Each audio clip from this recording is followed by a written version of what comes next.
Halo pemirsa Autoviva dan statuskpj.com, ketemu lagi dengan saya. Saat ini saya mendapatkan kesempatan eksklusif untuk mereview langsung Suzuki Jimny 5 pintu yang akan diluncurkan oleh PT Suzuki Indo Mobil Sales pada 15 Februari, tepatnya di pameran IMS 2024 di JI Expo Kemayoran. Nah, Suzuki Jimny 5 pintu ini pertama kali hadir di India pada tahun lalu dan di beberapa negara lainnya. Nah, Indonesia itu menjadi negara kelima setelah Filipina yang meluncurkan Jimny 5 pintu ini. Dari secara desain, mobil ini tidak berbeda jauh dengan versi yang 3 pintu atau yang sudah dijual di Indonesia. Dan kebetulan mobil ini bukan diimpor langsung dari Jepang, pemirsa. Beda dengan versi yang 3 pintu. Yang ini dibuat oleh Maruti Suzuki di India dan menjadi satu-satunya pabrik Jimny 5 pintu yang ada di global. Secara desain, eksterior tidak berbeda jauh dengan versi yang 3 pintunya. Jimny yang 5 pintu ini hanya diberikan sedikit kosmetik sebagai pembeda. Salah satunya adalah di grill depannya. Kalau yang di versi 3 pintu dia lebih warna hitam gelap, dop. Nah, ini dibalut aksen chrome di grillnya, dan di bagian lampu seinnya ini desainnya seperti honeycomb gitu. Yang versi yang saya review ini adalah versi 2 warna. Jadi di bagian lampu sein dan atapnya berwarna hitam.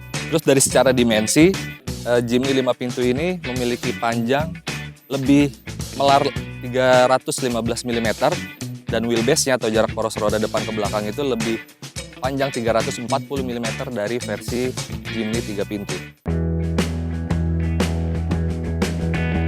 Untuk dari sektor kaki-kakinya, dia menggunakan pelek ring 15 depan belakang dibalut ban Bridgestone 195/80. Ini model banyak ya, model ban dual purpose untuk semi off-road. Ya, hal yang wajar lah ya, karena mobil ini juga berpenggerak 4 roda. Nah, sekarang kita lihat ya bagian mesinnya. Mesinnya tetap terlihat compact dari dimensi si Jimny ini. Dia tetap mengandalkan mesin yang serupa dengan R3 atau Suzuki Carry, pemirsa, yaitu K15B berkapasitas 1500 cc, 4 silinder, dan mesin ini terkenal irit dan cukup bertenaga ya untuk di mobil-mobil yang compact. Dari tenaganya juga sebenarnya masih sama ya dengan Jimny versi 3 pintu atau R3. Jadi mesin K15B ini menghasilkan tenaga maksimal 102 PS dan torsinya 130 Nm. Terus transmisinya ditawarkan dengan 2 pilihan, yaitu Matic tapi masih versi konvensional, belum CVT, DVT atau tenaga lainnya menggunakan fan belt. Dan untuk transmisi manualnya 5 percepatan. Manual atau Maticnya di bagian gearboxnya itu diberikan perubahan karena mungkin perbandingan dari rasio gear dengan bobot si mobil tersebut.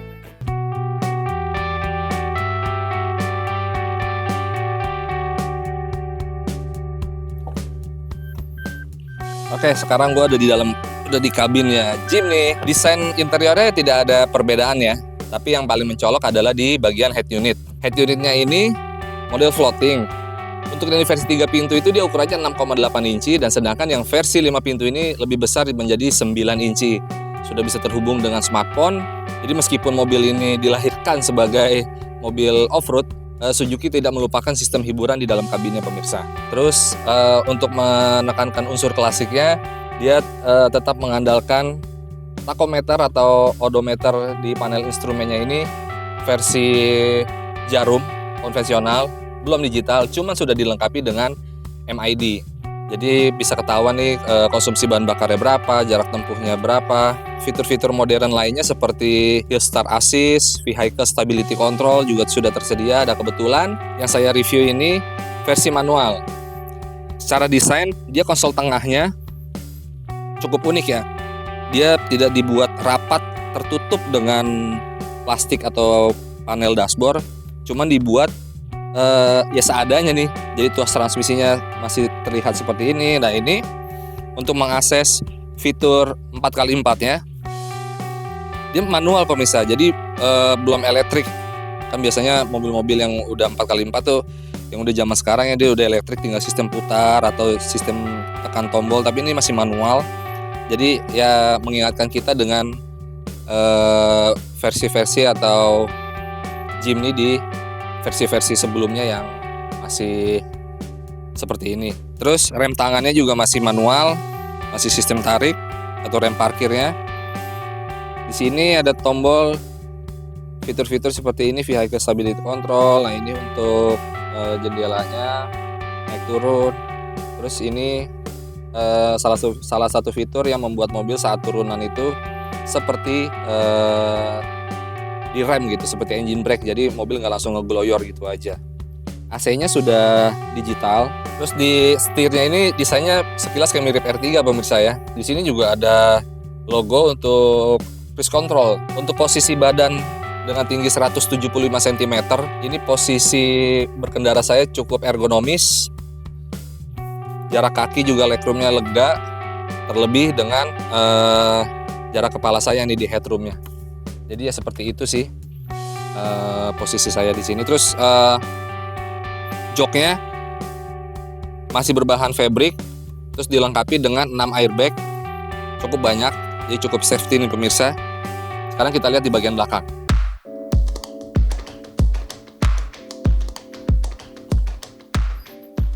Oke, sekarang gue di bagian belakang nih. Nah, tadinya versi 3 pintu, ini udah langsung jadi bagasi nih. Nah, sekarang udah ada kursi nih, jadi 2 baris. Menurut saya ya seadanya ya, karena kalau dibuat lebih panjang juga sepertinya kayaknya agak aneh. Jadi ini yang di depan tadi posisi jok dengan kondisi saya yang nyaman berkendara dengan tinggi 175 cm. Inilah posisi penumpang saat duduk di bangku baris kedua. Kaki saya masih mentok. Terus cuman kursinya dibuat tinggi, jadi jarak paha ke kursi ini masih nempel, jadi harusnya nggak begitu pegel ya ketika perjalanan jarak jauh. Hanya di sininya aja nih mentok. Ini kita ibaratnya kayak duduk di bangku baris ketiga mobil-mobil MPV. Terus headrestnya masih bisa diatur senyaman mungkin. Terus headroomnya juga lega. Di sini ada lampu baca. Terus ya udah, jangan berharap ada colokan USB untuk ngecas handphone atau apa ya, karena ini mobil juga dilahirkan bukan untuk mobil keluarga. Jadi memang untuk mengincar pasar penghobi pemirsa. Sekarang kita lihat bagasinya. Oke, sekarang kita lihat untuk akses bagasinya yang belakang sistem buka gini seperti mobil-mobil klasik, kayak Taras dan lain-lain juga kayak gitu ya. Nah, ini kapasitas bagasinya menurut data Suzuki, ini kapasitasnya 211 liter. Kalau kursi bangku baris keduanya dilipat, dan dia juga tidak memberikan ruang yang rata pemirsa. Sebentar. Untuk akses lipat kursi belakangnya, kursi baris keduanya, hanya tinggal satu tombol. Nah, jadi seperti itu ruang bagasinya ketika bangku baris keduanya dilipat. Dia tidak memberikan lantai yang rata, tapi cukup luas untuk mobil yang dimensinya nggak sampai 4 meter pemirsa.